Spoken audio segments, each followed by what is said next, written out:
Assalamualaikum warahmatullahi wabarakatuh. Selamat pagi anak-anak. Bagaimana kabarnya pada pagi hari ini? Alhamdulillah semuanya sehat ya.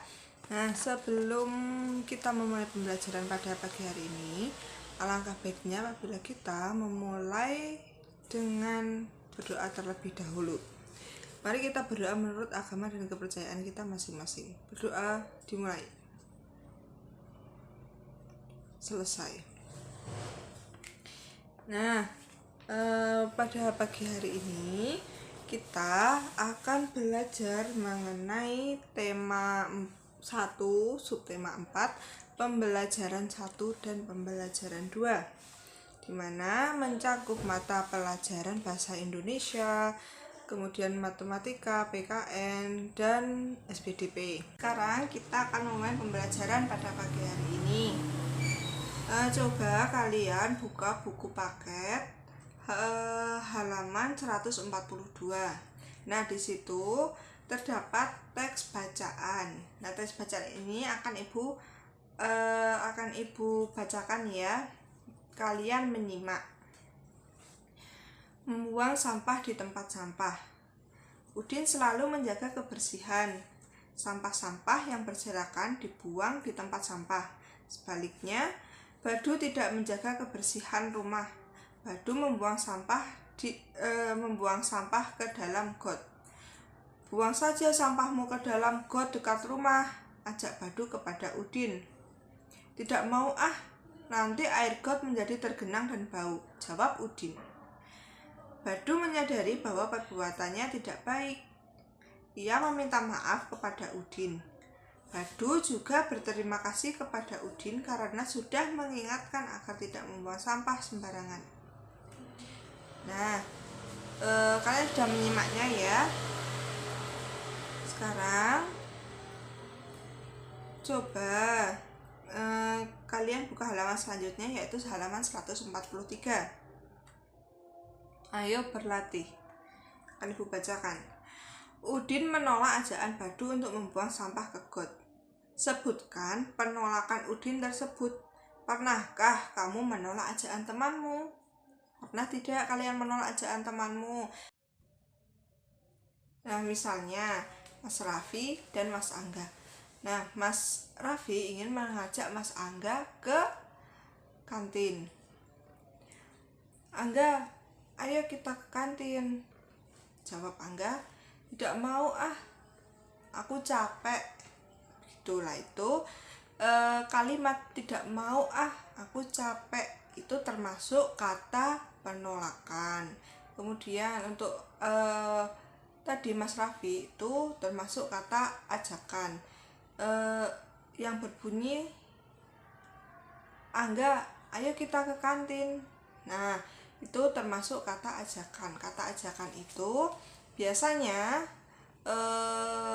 terdiri atau terdapat kata ayo, mari. Itu termasuk kata ajakan, bisa menjadi kalimat ajakan. Kemudian untuk tidak mau, jangan, itu bisa termasuk kata penolakan. Dan sekarang coba kalian membuat kalimat penolakan, contoh kalimat penolakan 3 saja, 3 contoh kalimat penolakan ya. Jika tadi kalimat ajakan dan kalimat penolakan terdapat pada teks bacaan cerita, nah sekarang kita akan mengidentifikasi kalimat ajakan dan kalimat penolakan atau kalimat penolakan pada teks percakapan. Nah, di sini coba kalian buka halaman 149. Di situ terdapat teks percakapan antara Udin dengan Edo dan Badu.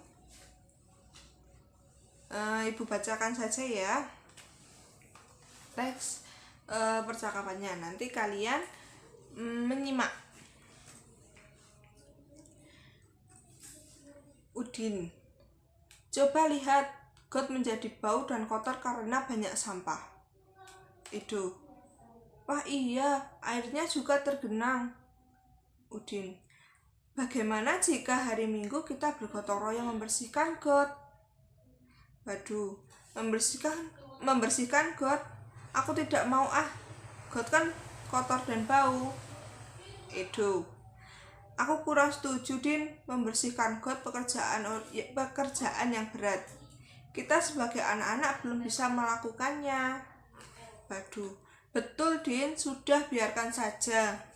Udin, tapi got yang tersumbat dapat menyebabkan banjir. Sampah akan menyumbat aliran air sehingga akan meluap ke jalan. Itu. Bagaimana jika kita mengusulkan kepada Pak RT untuk mengajak seluruh warga bergotong royong? Kita bisa ikut membantu pekerjaan ringan, misalnya membuang sampah yang dikumpulkan. Udin, aku setuju doh. Waduh, aku juga setuju jika demikian. Aku juga bersalah karena membuang sampah ke got. Nah, pada teks percakapan tadi ya, apakah kalian dapat menemukan kalimat ajakan dan kalimat penolakan? Ada ya. Nah, pada teks percakapan tadi ya, kalimat ajakan terdapat pada kalimat yang dikatakan oleh Udin yang berbunyi, bagaimana jika hari Minggu kita bergotong royong membersihkan got? Nah, itu termasuk kalimat ajakan yang mengajak Edo dengan Badu untuk bergotong royong membersihkan got. Kemudian kemudian kalimat ajakan yang selanjutnya yaitu yang dikatakan oleh Edo yang berbunyi, bagaimana jika kita mengusulkan kepada Pak RT untuk mengajak seluruh warga bergotong royong? Nah, itu termasuk kalimat ajakan. Kemudian untuk kalimat penolakan itu terdapat pada dialog yang dikatakan oleh Badu yang berbunyi, membersihkan got, aku tidak mau got kan kotor dan bau. Nah, itu termasuk kalimat penolakan karena terdapat kata tidak mau, itu termasuk kata penolakan ya. Kemudian kata penolakan yang lainnya yaitu terdapat pada dialog yang dikatakan oleh Edo. Aku kurang setuju Din, membersihkan got pekerjaan yang berat. Kita sebagai anak-anak belum bisa melakukannya. Nah, pada dialog tersebut terdapat kata aku kurang setuju. Nah, itu termasuk kata penolakan. Sampai sini paham ya? Nah, sekarang coba kalian buka halaman 145. Ayo berkreasi. Nah, buatlah hiasan dari biji-bijian. Sebelumnya, kamu harus menyediakan sketsa gambar terlebih dahulu. Buatlah sketsa yang akan kamu buat menjadi hiasan. Nah, nanti sebelum kalian membuat kerajinan dari biji-bijian, nanti kalian membuat gambar sketsa terlebih dahulu. Nanti akan Ibu beri contoh. Kemudian adapun alat dan bahan yang digunakan untuk membuat sketsa, yaitu ada kertas karton putih untuk menggambar. Kertas karton bisa digantikan dengan buku gambar, tidak harus menggunakan kertas karton. Selanjutnya pensil untuk menggambar, pensil dan penghapus ya. Nah, cara membuatnya, buatlah sketsa gambar hiasanmu. Nanti kalian dapat membuat sketsa berbentuk binatang, berbentuk bunga, atau berbentuk benda-benda lainnya. Nah, nanti kalian membuat sketsanya dulu untuk untuk menempelkan biji-bijiannya akan kita lakukan pada pertemuan selanjutnya. Gitu ya, sampai sini paham? Ya. Nah, sekarang coba kalian buka buku halaman 146. Ayo berlatih. Udin dan Mutiara membuat prakarya dari biji-bijian. Udin menggunakan biji-bijian hingga 239 butir. Sedangkan Mutiara sebanyak 185 butir. Banyaknya biji-bijian dapat digambarkan dengan kubus satuan. Nah, sekarang kita akan belajar mengenai penjumlahan dan pengurangan dengan cara panjang.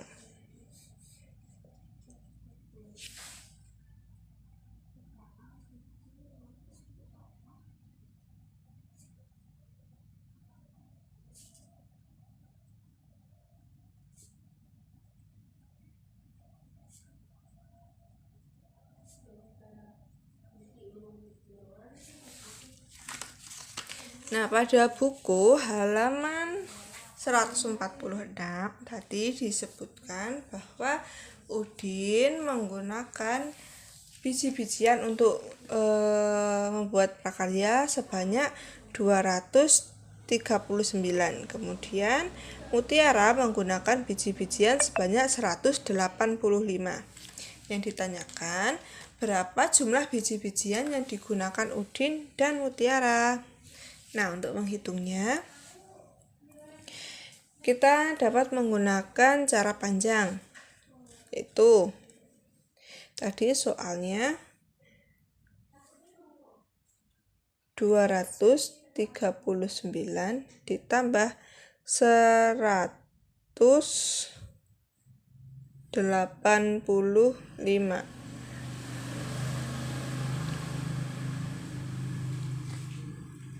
Nah, penyelesaiannya yaitu pertama-tama kita tuliskan terlebih dahulu bilangannya 239. Kita uraikan menjadi ratusan, puluhan, dan satuan. Angka berapa dari angka 239 mana yang menunjukkan ratusan? Yang menunjukkan ratusan yaitu 200. Ya, ini ratusan 200. Kemudian puluhannya yaitu 30. Kemudian satuannya 9. Kemudian sekarang kita tuliskan 185.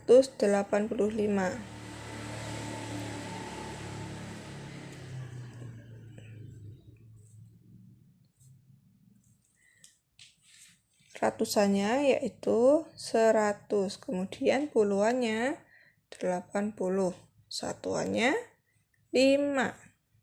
Nah, setelah kita uraikan, kemudian kita tinggal menjumlahkan angka-angkanya. 9 ditambah 5, 14. Kita tuliskan angka 4. Kemudian masih sisa 1, kita tuliskan di puluhan, di atas puluhan. 1 ditambah 3, 4. 4 ditambah 8, 12. Kita tuliskan angka 2 di sini. Kemudian masih sisa 1, kita tuliskan di atas ratusan. Kemudian kita jumlahkan 1 ditambah 2, 3. 3 ditambah 1, 4. Nah, jadi penjumlahan dari bilangan 239 ditambah 185 yaitu 424. Sampai sini paham ya? Kita akan mencari selisih dari biji-bijian yang digunakan Udin dan Mutiara dalam membuat kerajinan. Tadi disebutkan bahwa biji-bijian yang digunakan oleh Udin yaitu 239 dikurangi 185 dari biji-bijian Mutiara.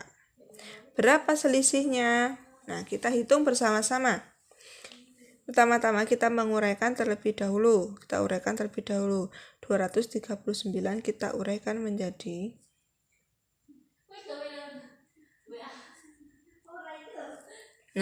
ratusannya 200, kemudian puluhannya 30, satuannya 9.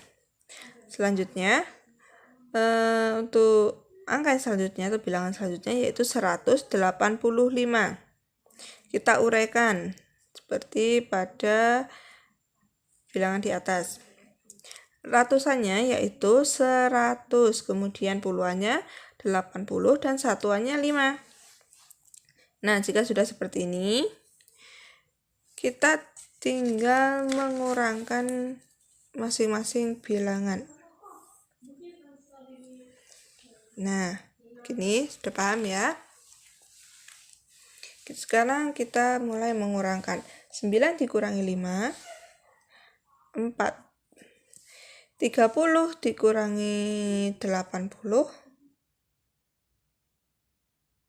Tidak bisa ya. Hasilnya negatif. Jadi 30 kita pinjam 1. Ini angka 2 kita coret. Masih 1. Kita taruh sini 1. Nah, nolnya kita hilangkan. 13 dikurangi 8. 5. Kemudian 100 dikurangi 100. Ini kok kenapa bisa 100? Nah, karena tadi sudah dipinjam 1. Kemudian masih 1. Jadinya masih jadi 100. 100 dikurangi 100, 0. Jadi berapa selisih biji-bijian yang selisih biji-bijian udin dengan mutiara? Nah, selisihnya yaitu 54. Paham ya? Nah, sekarang selanjutnya coba kalian buka buku halaman 152. Ayo mengamati. Nah, coba kalian amati, di situ terdapat gambar apa? Ya, di situ terdapat gambar masyarakat sedang bergotong royong membersihkan selokan atau membersihkan saluran air. Nah, di situ terlihat ada yang mengambil sampah, ada yang membuang sampah, kemudian ada yang membersihkan selokannya dengan menggunakan cangkul. Gitu ya. Nah, sekarang Ibu akan membacakan teks bacaannya. Warga bergotong royong membersihkan got.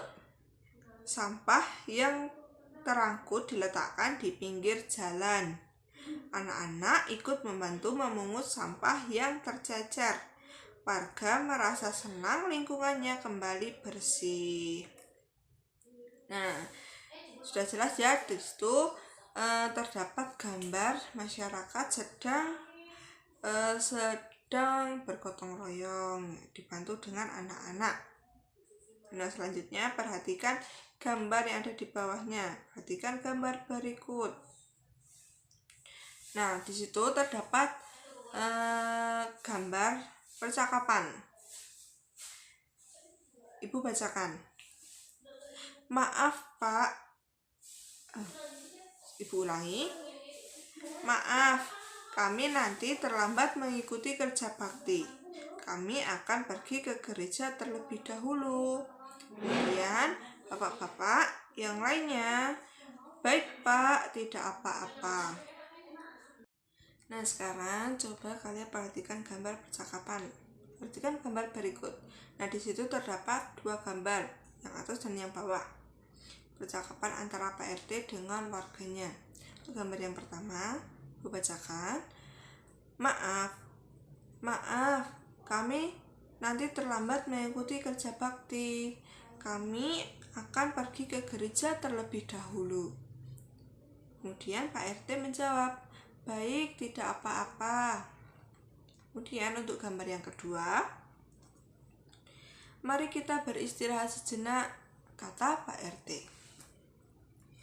Nah, sikap apakah yang sesuai dengan pengalaman sila pertama Pancasila pada bacaan dan gambar tersebut? Ada yang bisa menyebutkan? Nah, pada gambar yang pertama itu sikap yang sesuai dengan sila pertama Pancasila yaitu toleransi. Toleransi yaitu saling menghargai agama dan atau kepercayaan masing-masing orang. Nah, untuk gambar yang kedua, sesuai gambar yang kedua, sikap yang sesuai dengan gambar yang kedua yaitu saling memberi kesempatan warga untuk menjalankan ibadahnya, yaitu beradab. Sila yang kedua itu apa toh? Ya, kemanusiaan yang adil dan beradab. Nah, nanti tugasnya yaitu kalian menuliskan contoh pengalaman sila pertama atau sila kedua Pancasila di lingkungan masyarakat, halaman 153. Nanti dikerjakan di buku tulis ya. Nah, selanjutnya memasuki halaman 154. Ayo bercerita. Ceritakan kegiatanmu di lingkungan masyarakat yang sesuai dengan pengalaman sila pertama. Dan ceritakan kegiatanmu di lingkungan masyarakat sesuai dengan sila kedua Pancasila. Nah, nanti ini kalian buat video menceritakan kegiatan kalian di lingkungan masyarakat yang sesuai dengan pengalaman sila pertama, atau menceritakan kegiatan kalian di lingkungan masyarakat yang sesuai dengan sila kedua Pancasila. Nanti kalian memilih salah satu ya, sila pertama atau sila kedua. Sampai sini paham? Ibu kira cukup sekian materi yang Ibu sampaikan kepada kalian. Apabila ada kesalahan dalam Ibu bertutur kata atau baik dari sikap Ibu minta maaf yang sebesar-besarnya. Sekian dari Ibu. Wassalamualaikum warahmatullahi wabarakatuh.